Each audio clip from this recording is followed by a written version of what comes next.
Assalamualaikum warahmatullahi wabarakatuh. Di pertemuan ke-9 ini, di mata kuliah pengantar teknologi informasi dan komunikasi, kita akan membahas mengenai perangkat lunak TIK terkini. Atau kita sering menyebutkan bahwa perangkat lunak ini bahasa lain atau bahasa yang sering kita jumpai adalah software ya. Pada minggu ini kita akan membahas mengenai software apa saja yang terlibat atau yang ada sekarang atau terkini ya, karena sekarang kita lihat software itu udah sangat banyak sekali, software, teknologi informasi dan komunikasi.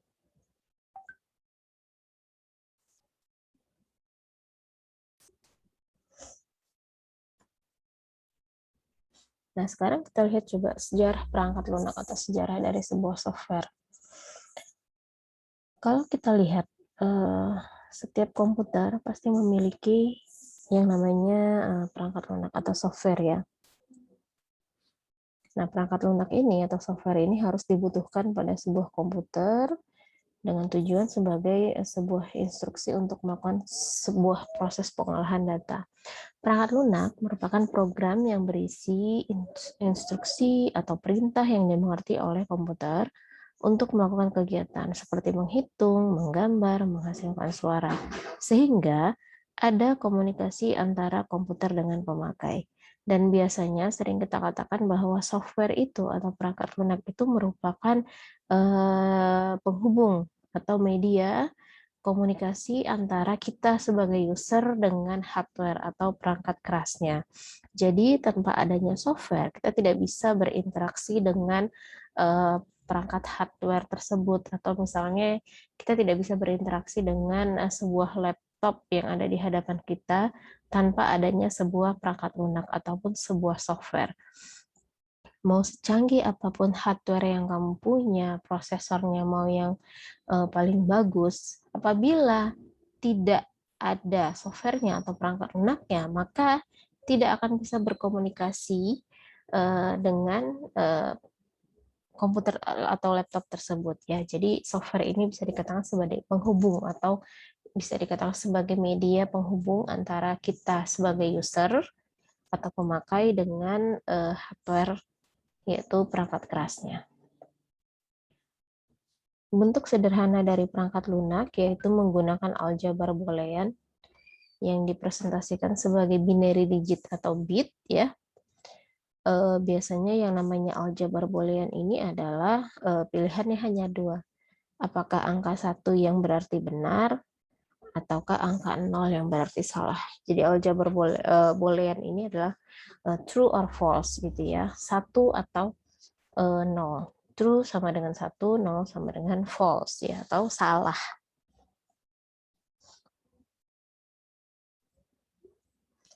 Nah, di dalam binary digit ini atau bit ini ya, bisa dikelompokkan menjadi ada namanya 4 bit atau nibble ya, ada yang namanya 8 bit atau byte. Jadi 1 byte sama dengan 8 bit, ada yang namanya word berarti 16 bit, dan ada yang namanya double word 32 bit. Kalau kita sering pernah melihat 32 bit, 16 bit ya, itu adalah aljabar boolean ya. Atau itu adalah kelompokan daripada bit ya. Kode-kode mesin sendiri masih cukup menyulitkan karena tuntutan untuk dapat menghafal kode tersebut dan format atau aturan penulisannya yang cukup membingungkan. Nah, dari permasalahan ini kemudian lahirlah bahasa pemrograman tingkat tinggi yang seperti bahasa manusia atau bahasa Inggris. Karena sebelumnya perangkat lunak ini menggunakan bahasa gini tadi, 10, 10, 10, sehingga menyulitkan karena dia menggunakan kode-kode ya. Kita harus menghafal kodenya, kemudian dengan perkembangan daripada perangkat lunak ini, maka lahirlah bahasa pemrograman tingkat tinggi. Yang dikatakan bahasa pemrograman tingkat tinggi adalah bahasanya yang hampir mendekati bahasa manusia ya. Jadi kita lebih mengerti. Kalau bahasa tingkat rendah namanya ini adalah bahasa mesin. mesin lebih mendekati ke mesin. Jadi dia biasanya pakai bit-bit binary bit gitu ya, 1-0 kode-kode ya. Nah itu.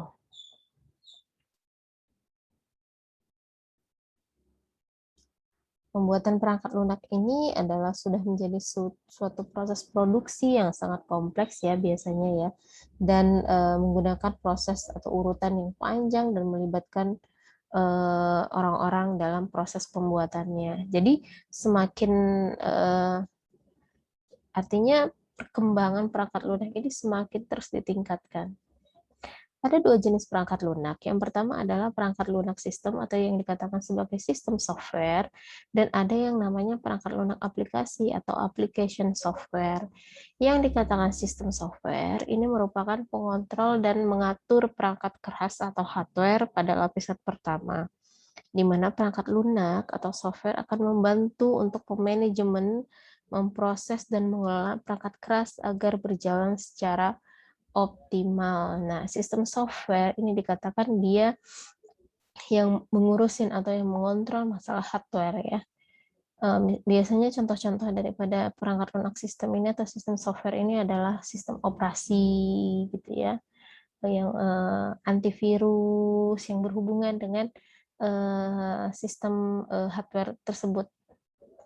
Nah, kalau perangkat lunak aplikasi atau application software, ini merupakan program yang didesain untuk meningkatkan kinerja user serta membantu user dalam menjalankan tugas-tugasnya. Jadi contoh-contoh dari application software ini adalah aplikasi-aplikasi yang ada di misalnya yang ada di komputer kita, misalnya ke aplikasi kalkulator contohnya, atau misalnya ada Photoshop untuk edit-edit foto bisa. Nah, itu dikatakan sebagai application software. Tapi kalau untuk yang sistem software ini lebih berhubungan dengan sistem daripada perangkat keras tersebut. Jadi dia mengatur, mengontrol perangkat keras tersebut ya. Nah, sekarang kita lihat satu-satu dulu. Tadi kita sudah lihat bahwa ada dua jenis perangkat lunak, sistem software dan application software. Nah, sekarang kita masuk ke dalam perangkat lunak sistem atau sistem software ini. Perangkat lunak sistem atau sistem software dibagi menjadi 3 macam. Yang pertama adalah tadi yang sudah saya katakan, contoh daripada sistem software ini adalah sistem operasi. Ada yang namanya, yang kedua adalah sistem software ini bahasa pemrograman, kemudian utility. Kita lihat yang pertama, yang sistem operasi. Nah, sistem operasi itu yang seperti apa? Saat komputer pertama kali dihidupkan, sistem operasilah yang pertama kali dijalankan. Sistem operasi yang mengatur seluruh proses, menerjemahkan masukan atau input, mengatur proses internal, memanajemen penggunaan memori, dan memberikan keluaran atau output ke peralatan yang sesuai. Apa saja contoh daripada sistem operasi? DOS ya, yang namanya DOS, kemudian yang kita kenal Windows, mungkin teman-teman pernah mendengar Unix, Linux ya, IMBOS, Apple System, dan sebagainya. Nah, itu contoh-contoh daripada sistem operasi. Yang mungkin teman-teman punya sekarang itu adalah misalnya Windows gitu ya. Nah, itu yang pertama. Yang kedua adalah bahasa pemrograman. Bahasa pemrograman ini merupakan perangkat lunak yang bertugas mengkonversikan arsitektur dan algoritma yang dirancang manusia ke dalam format yang dapat dijalankan komputer. Contoh-contoh dari bahasa pemrograman ada bahasa Basic, COBOL, Pascal, C++, Fortran ya. Mungkin teman-teman sudah mempelajari untuk di semester ini bahasa pemrograman yang ada ya. Nah, itu adalah contoh dari bahasa pemrograman. Bisa pakai Pascal, bisa pakai Visual Basic, bisa pakai Delphi, itu adalah bahasa pemrograman. Kemudian sistem software yang ketiga ini adalah utility. Macam yang ketiga adalah utility. Sistem operasi merupakan perangkat lunak sistem dengan fungsi tertentu. Misalnya pemeriksaan perangkat keras. atau hardware troubleshooting, memeriksa disket yang rusak, mengatur ulang isi hard disk, atau kita pernah mendengar kata partisi atau di defrag. Nah, ini adalah bagian daripada utility. Contoh utility adalah Norton utility atau antivirus ya. Nah, itu contohnya. Nah, sekarang kita masuk kepada sistem operasi atau operating system. Untuk mengendalikan program kerja komputer secara mendasar, biasanya operating system itu kerjanya ngapain aja? Mengatur media input, kemudian bagaimana prosesnya, mengatur outputnya, mengatur memori, penjadwalan prosesnya ya. Nah, ini kita lihat macam-macam daripada operating system ya. Ada yang iOS, Android, Windows, Unix ya, macam-macam. Sistem operasi dari cloning IBM saat ini secara umum terbagi menjadi dua aliran, yaitu komersil yang dibuat oleh Microsoft dan yang bersifat freeware yang dikembangkan oleh peneliti. Yang kita sering bisa bahasa lain yang sering kita dengar ini adalah bersifat open source, artinya gratis ya. Misalnya kayak Linux, Unix itu masuk ke dalam open source. Kalau Microsoft ini yang komersil ya. Nah, ini bahasa pemrograman atau perangkat lunak bahasa. Nah, biasanya bahasa pemrograman ini digunakan untuk menerjemahkan instruksi yang ditulis dalam bahasa mesin agar dapat diterima dan dimengerti oleh komputer. Merupakan perangkat lunak yang bertugas untuk konversi arsitektur dan algoritma dari rancang manusia ke dalam format yang dapat dijalankan di komputer. Jadi aplikasi-aplikasi yang kita lihat sekarang itu berawal dari pembuatan menggunakan bahasa-bahasa pemrograman, baris-baris bahasa pemrograman. Nah, contoh-contohnya tadi sudah disebutkan. Nah, ini ada macam-macam bahasa pemrograman. Yang pertama adalah bahasa tingkat rendah. Ini merupakan bahasa yang digunakan oleh komputer itu sendiri atau bahasa mesin sering disebutkannya karena dia menggunakan kode-kode 10 bit-bit biner. Contohnya misalnya bahasa pemrograman ini adalah assembly language ya, atau repeat program general. Tapi biasanya sekarang sudah jarang menggunakan bahasa tingkat rendah.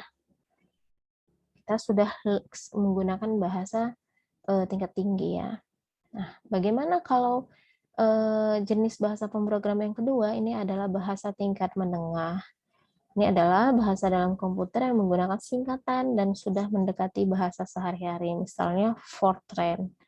Nah, yang ketiga adalah bahasa tingkat tinggi. Ini adalah bahasa komputer yang sudah dibuat dan dikembangkan dengan menggunakan bahasa sehari-hari atau sudah mendekati bahasa manusia. Artinya kita sudah lebih paham codingannya, walaupun codingannya biasanya bahasa Inggris, misalnya if then else, gitu ya.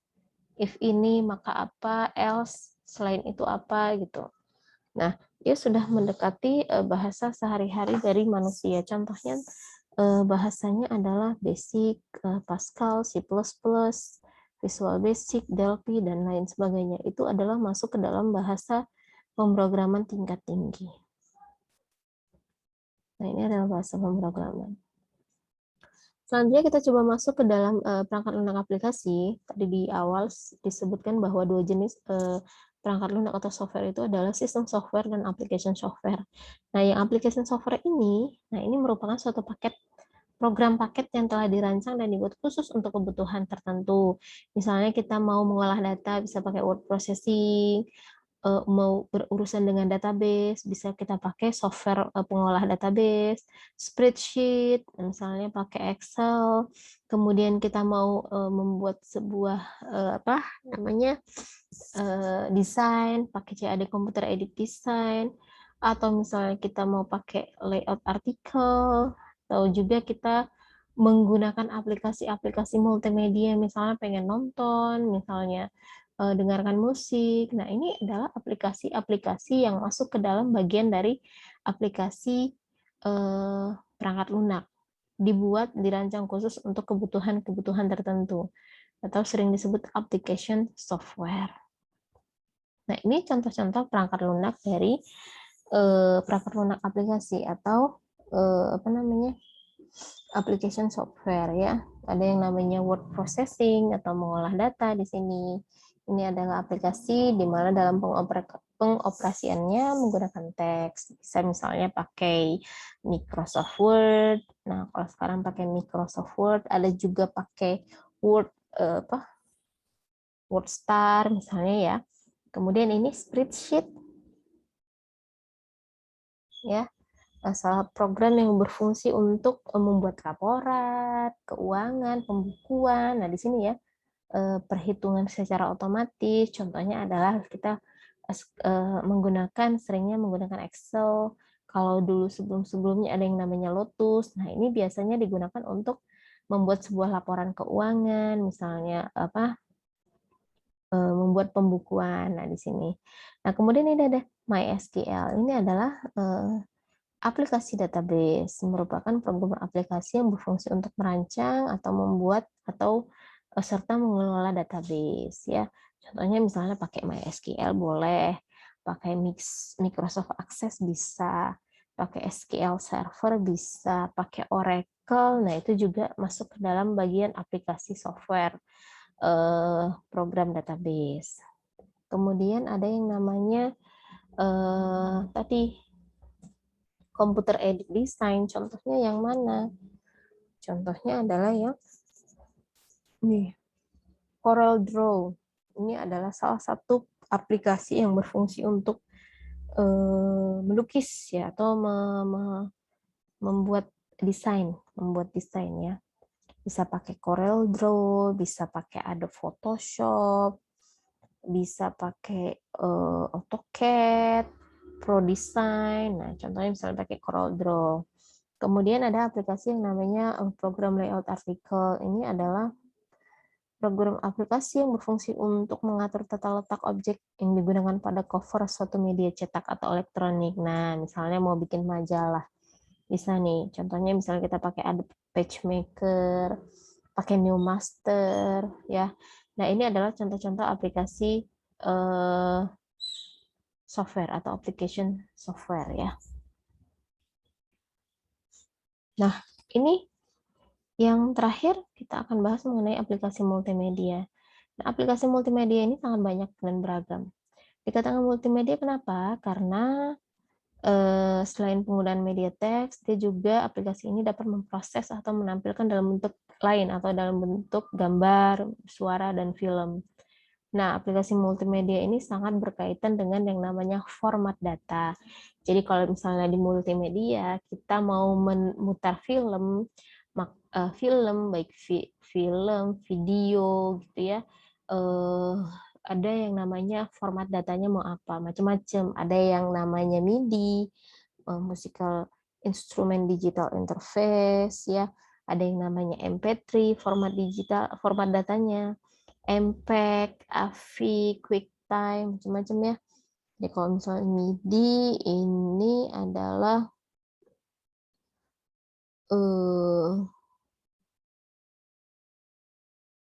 biasanya ini untuk apa? Kayak misalnya MIDI ini kayak musik piano gitu ya, MIDI ini. Kemudian ada MP3. Nah, ini kalau MP3 ini adalah format suara yang terkenal saat ini ya. Bisa merekam seluruh suara, disimpan dalam format MP3 ya. Kemudian ada MPEG, ini biasanya Moving Picture Export Group, ini biasanya untuk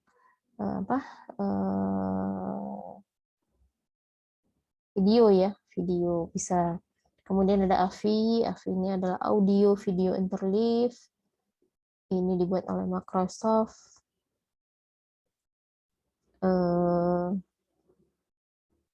Ini juga bisa untuk putar video ya. Kemudian ada QuickTime, ini juga digunakan di komputer macam-macam. Jadi format data apa yang digunakan ketika kita ingin menjalankan aplikasi multimedia, apakah MP3, AVI, MPEG, dan lain sebagainya. Nah, ini adalah penjelasan tentang perangkat lunak terkini atau software yang ada saat ini ya, yang sering kita dengar. Dan biasanya perkembangannya semakin lama semakin meningkat, baik dari sisi apa fasilitas yang diberikan ya, kemudian tampilan atau interface-nya lebih bagus, dan space yang diberikan biasanya itu ya.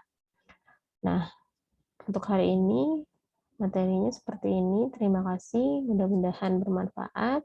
Assalamualaikum warahmatullahi wabarakatuh.